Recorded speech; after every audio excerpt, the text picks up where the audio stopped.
Hello, everyone. Welcome to today's discussion. Today, we're going to be reviewing a paper, and the title is Predicting Cryptocurrency Fraud Using cahosNet, the Ethereum Manifestation. My name is Modi Shedrick. So let's start this discussion. So cryptocurrencies are high in demand right now due to their volatile and untraceable nature. So in this paper, the authors gave us some of the examples of cryptocurrencies. One is Bitcoin, and then Ethereum, and then you also have Dogecoin, and then etc. So this paper seeks to identify deception and probable fraud in Ethereum transactional processes. The authors developed these capabilities by the use of cahosNet. cahosNet is an artificial neural network which was constructed using generalized Luroth series map. So we're going to discuss a few things that they discussed about.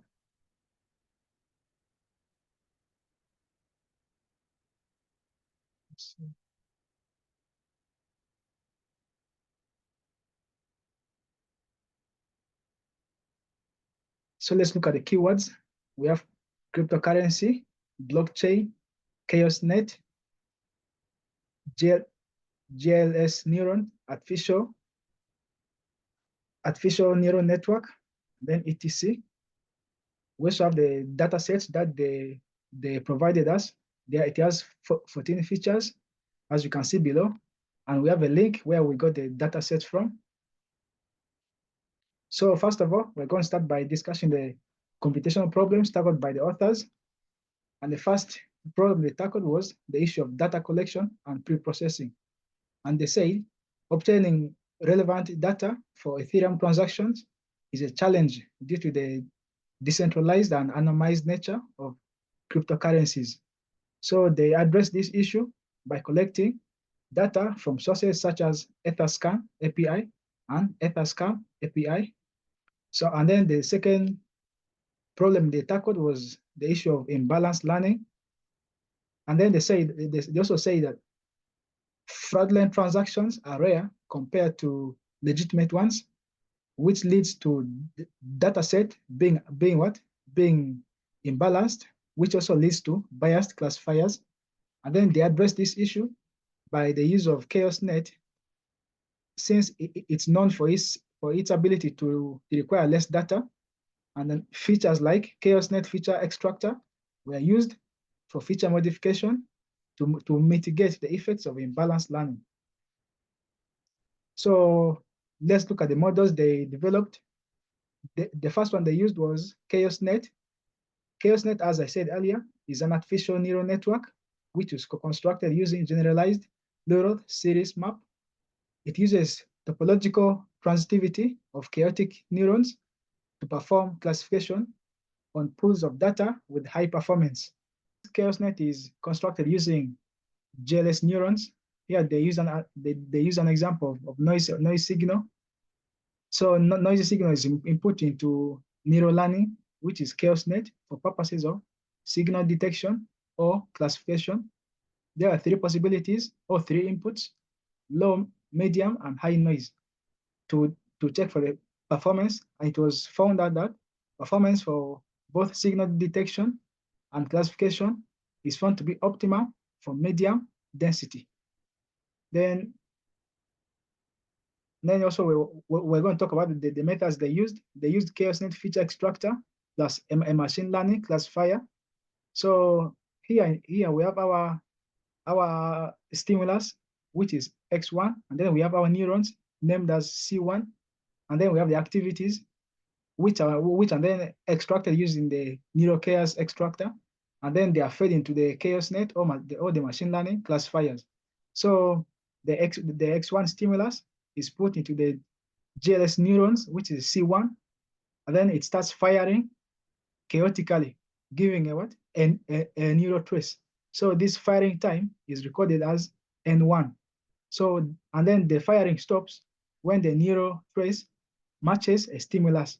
And then the features are extracted out of the neural trace, which are then fed onto the classifiers. So we have our our stimulus, and then we have the neurons C1. Then the firing time is recorded as N1. So once the thing the neurons match stimulus, they are extracted and then fed into the what? Into the classifiers, and then that's why they get whatever the figures. And then also some of the models they use ADA boost. It works by combining multiple weak learners.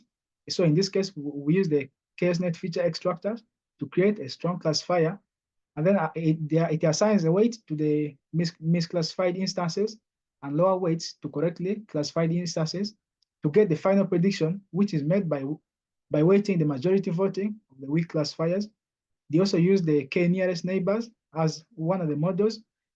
So in this paper, the cahosNet feature extractor is used to extract relevant features, and the k nearest neighbor is used as a classifier to predict whether a transaction is fraudulent or legitimate. So we're going to evaluate our models. And as you can see, we have many models. We have the cahosNet, the ADA boost, and then we have the k nearest neighbors, and we're going to evaluate them to see their result in this whatever. So first of all, we use the confusion matrix. In the confusion matrix, we're going to use feedback given by the sender of the cryptocurrency to get our data. So at the top left, at the top left here, we have our we have our legitimate transactions, and then on the bottom right, we have our faulty our fraudulent transactions. As we can see, the cahosNet on itself suspected that transactions to be fraudulent were 350, which in fact on the test were in fact fraudulent. Then it also predicted that 833 transactions were to be genuine, which in fact were genuine. And then moving on, and then they also use the ADA boost for detecting. Also from the top left, they say the genuine, and then the bottom right, the fraudulent whatever transactions.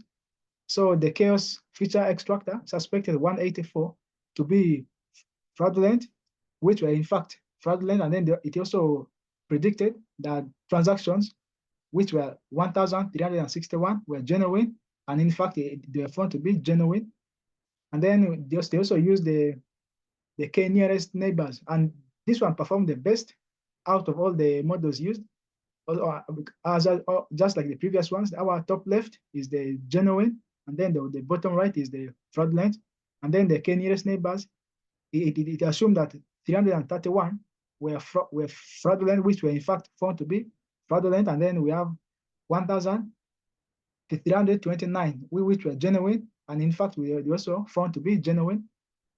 And then from our models, so after analyzing our models, we have to evaluate their strength and their weaknesses.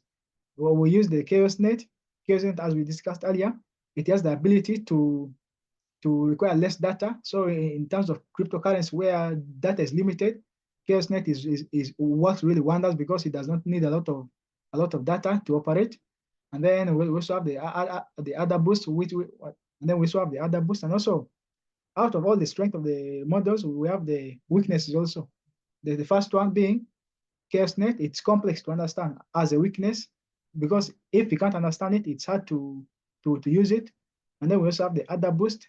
Its performance depends mostly on the choice of weak learners, which may also suffer from overfitting if not properly used.